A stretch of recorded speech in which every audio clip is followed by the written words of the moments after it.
Perfect. Good afternoon, everyone. Give me a good afternoon back. Good afternoon, Bardish.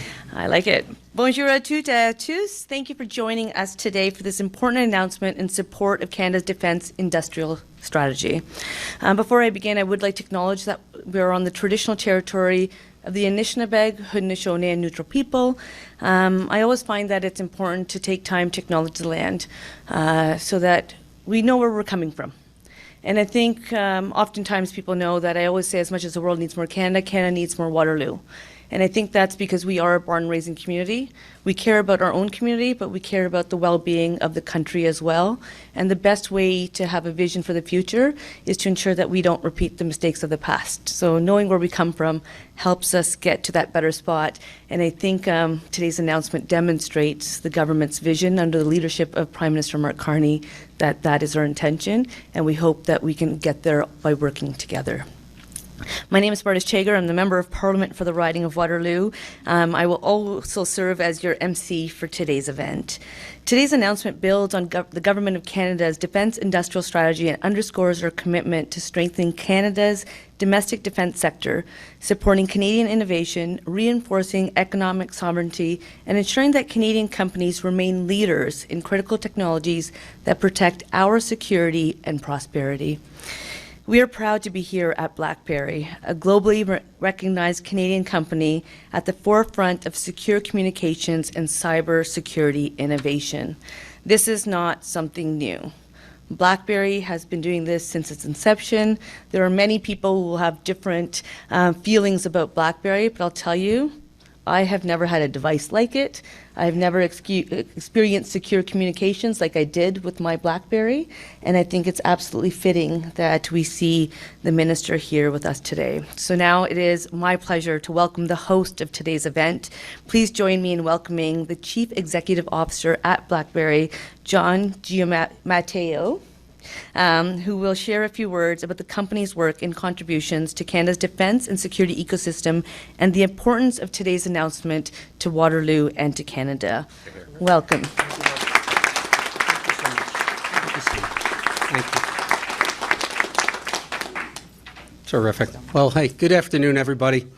As Bardish mentioned, my name is John Giamatteo. I'm the Chief Executive Officer here at BlackBerry, and thank you so much all for being here with us today. I'd like to extend a really warm welcome to the Minister of Export, Promotion, International Trade, and Economic Development, the Honorable Maninder Sidhu. Thanks, John. Manny, thanks for being here. I also want to welcome the Honorable Bardish Chagger. Bardish, thank you for being here. We're also very grateful to have Her Worship Dorothy McCabe, the Mayor of Waterloo. Dorothy, thank you for being here. And His Worship, Barry Verbanovic, the Mayor of Kitchener. Barry? BlackBerry commends Prime Minister Carney and the Canadian government for setting out an ambitious and bold plan around strengthening Canada's defence and partnering with industry to scale innovative solutions around the world, create high-paying jobs, and driving economic prosperity. We at BlackBerry have always been a proud Canadian company. Since our founding in 1984, BlackBerry has been at the forefront of groundbreaking technology along the lines of what Bardish was mentioning. The products and services, while what we deliver today can't be held in the palm of your hand, the values of what we deliver to our customers around the world haven't really changed that much. Values around security, trust, and innovation. Today, that trust is reflected in the impact we have around the world. BlackBerry is trusted by 17 of the top G20 governments around the world. We support NATO in helping them protect some of their most sensitive communications. Our technology secures 45 of the Fortune 100 companies around the world. Our software powers more than 275 million cars globally. And we hold more than 80 global certifications across secure mobility and encrypted communications. These are not just statistics. They represent the real-world confidence in Canadian technology and Canadian expertise. A critical part of our success is the partnership with the Government of Canada. Working together, we're exporting Canadian innovation all around the world. One powerful example of how we've done this is the work that we do with the Government of Malaysia, where BlackBerry has deployed mission-critical technologies and established a cybersecurity center of excellence. Through this partnership with the Canadian government, we've trained approximately 8,000 cyber defenders across 60,000 hours of instruction, strengthening resilience and showcasing Canadian leadership. We're deeply grateful to the Government of Canada for its continued partnership, and we're proud to support their goal of increasing Canadian defense exports by 50%. On a personal note, I'd like to thank the Minister and his trade commissioners for the leadership and support of BlackBerry all around the world. Manny, thanks again for everything. Thank you.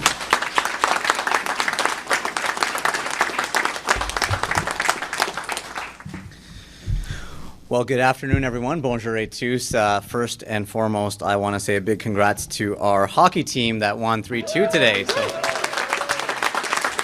I know we're all looking forward to Sunday morning, I think it is, at 6 a.m. or Saturday morning at 6 a.m. So that will be Sunday 6 a.m. So we got to, as Barry was saying, we got to get our restaurants and bars open at 6 a.m. And so, oh, there you go. Yeah. Well, thank you, and I want to say thank you to my colleague and friend, the Honourable Bardish Chagger, who's done a phenomenal job not only for Waterloo but for Canada. A big round of applause for her, please.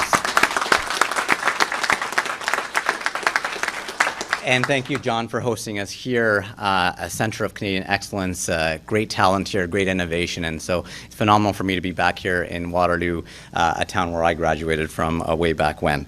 But again, over the years, I've had the chance to meet some of the engineers and workers right here at BlackBerry, and many today. People who come from across the GTA and beyond, from Brampton, Mississauga, Milton, Waterloo, Guelph, Cambridge, and others. People who chose to build their careers here in Canada, people whose talent and innovation are trusted around the world. And in speaking with them, you are reminded of something very powerful. Canada doesn't need to chase excellence. We already have it. It is right here. BlackBerry is a Canadian champion, a company whose cybersecurity protects governments, critical infrastructure, and industries across the globe. Built by Canadian workers, built on Canadian soil, exported to the world. And that is exactly what Canada's new defense industrial strategy is all about.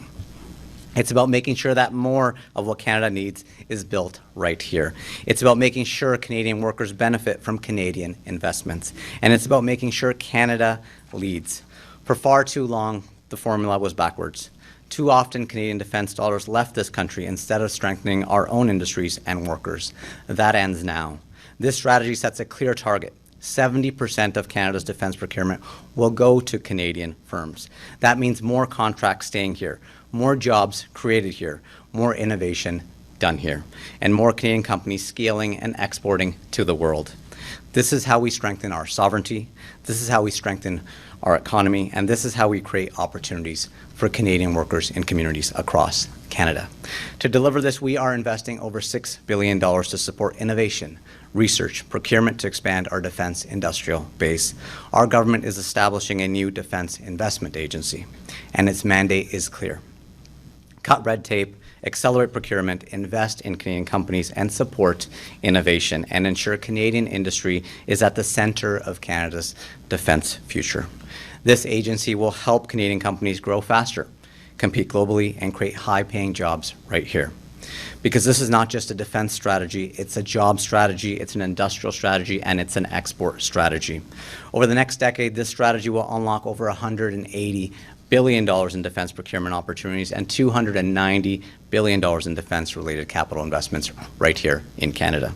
It will create over 125,000 100,000 high-paying jobs. It will increase Canada's defense exports by 50%. And as Canada's Minister of International Trade, ensuring Canadian companies can seize opportunities is my first and foremost mission. And I see firsthand how strong the demand is for Canadian innovation. I've led trade delegations and business delegations to markets around the world, including Italy, Colombia, Brazil, Saudi Arabia, the UAE, Qatar, Singapore, South Africa, and many more. Everywhere I go, partners are asking for more Canada. They want Canadian cybersecurity. They want Canadian aerospace. They want Canadian AI, and they want Canadian innovation. Companies like BlackBerry, companies like MDA Space leading the world in space technology, companies like Cohere driving the future of artificial intelligence. These companies are not just competing globally, they are leading globally. And our job as a government is to open doors for them. And that's why we secured a historic agreement giving Canada access to Europe's safe procurement opportunities, making Canada the only non-EU country being able to do so. That means Canadian companies can now compete for major defense contracts across Europe. That means new markets, new exports, and new jobs for Canadian workers. We are also expanding Canada's Trade Commissioner presence and ensuring Canadian companies are present at the world's most important defense and aerospace trade shows. And Export Development Canada already delivered $700 million in support to close to 30 defense and security companies, helping them grow, export, and create jobs right here at home. And at the same time, Budget 2025 is making Canada one of the most attractive investment destinations in the world. Through initiatives in our federal budget, Canada now has the lowest marginal effective tax rate in the G7, 4.75% lower than the United States, and roughly half the OECD average. These measures introduced by Prime Minister Carney are attracting investments at record levels because investors see what we see: world-class workers, world-class companies, and a country building for the future. Before entering politics, I spent over a decade facilitating trade for hundreds of businesses, and I saw firsthand the impacts that trade has had on communities. I see firsthand how trade powers over 60% of our economy, but behind those numbers are workers. Workers like the engineers I met here today, workers who are building technologies that the world depends on, and workers who represent the very best of Canada. This defense industrial strategy is about them. It's about ensuring their talent is recognized, it's about ensuring their work stays here, and it's about ensuring their future is built right here. Because when Canada invests in Canadian workers deliver. When Canada builds, Canada leads. And when Canadian companies succeed globally, Canadian workers succeed here at home. Everywhere I go, every country I visit, they want more Canada. It's time to lean forward, to seize the moment, and to build Canada strong. Thank you so much. Merci beaucoup.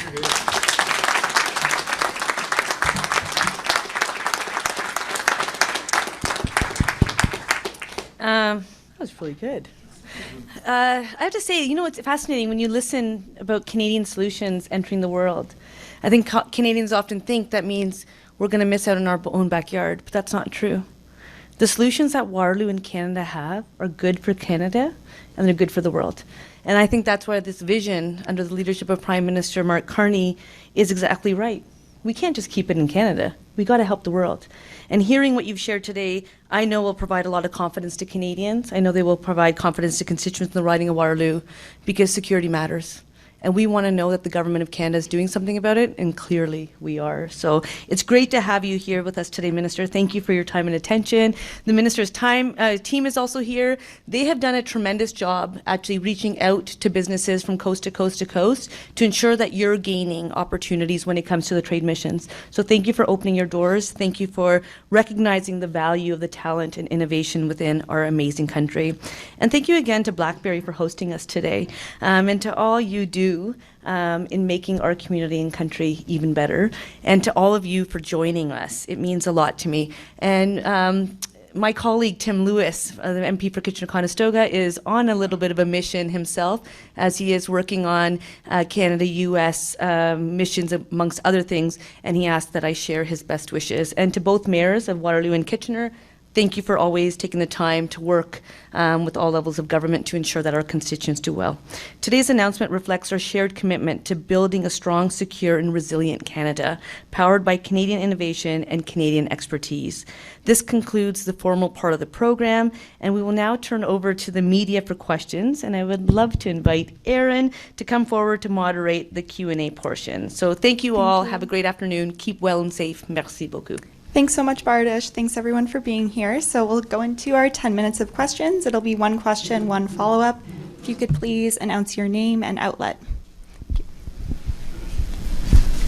Jeff Outfit from the Record newspaper. Minister, thanks for taking these questions. There's a history in Canada of a number of people not being particularly pleased with Canada selling weapons or other military devices abroad.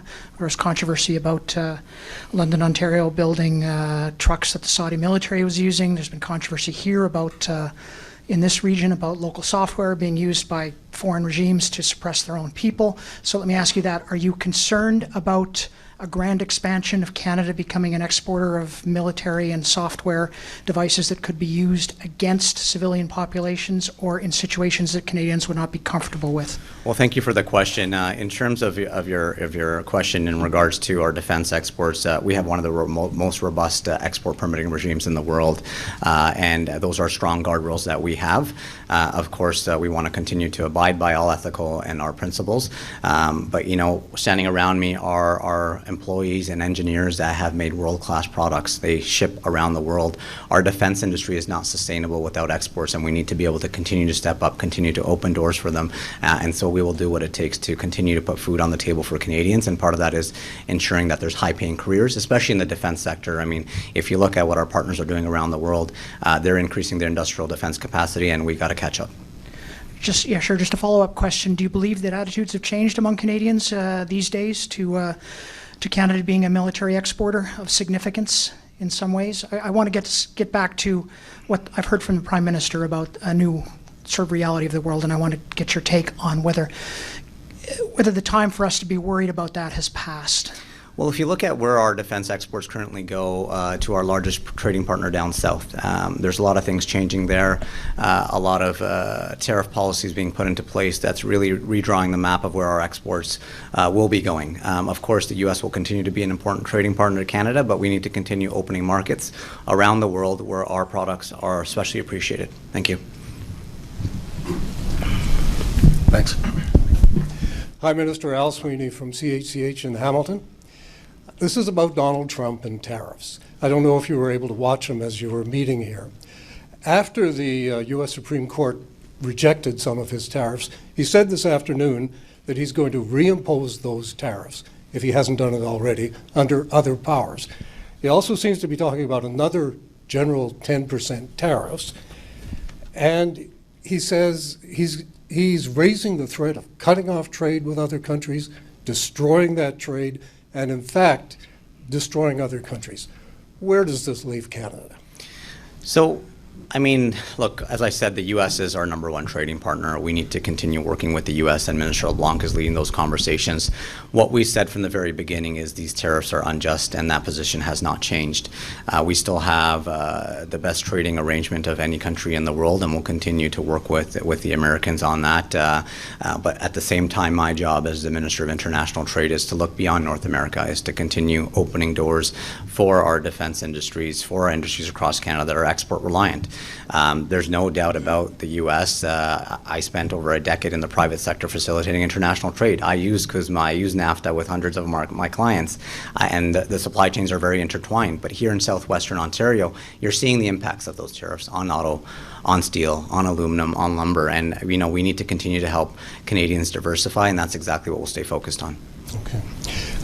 If this turns out just to be bombast from Trump, and the Supreme Court ruling stands that these tariffs are no longer in effect, what would be the impact on Canada? Well, I don't want to look too much ahead. Obviously, things change on a weekly basis, and giving commentary on every single comment that comes out of the U.S. Would not be helpful. But I think in terms of negotiations and having those conversations, we'll continue to have those conversations. As I said, Minister LeBlanc is there. We now have a new ambassador there. We have a new trade negotiator there, and so we'll continue to engage at the highest of levels. But at the same time, as you said, the global trading order is shifting.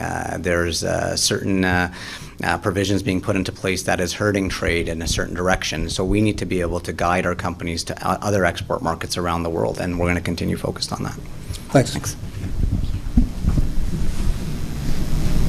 Do I have anyone else?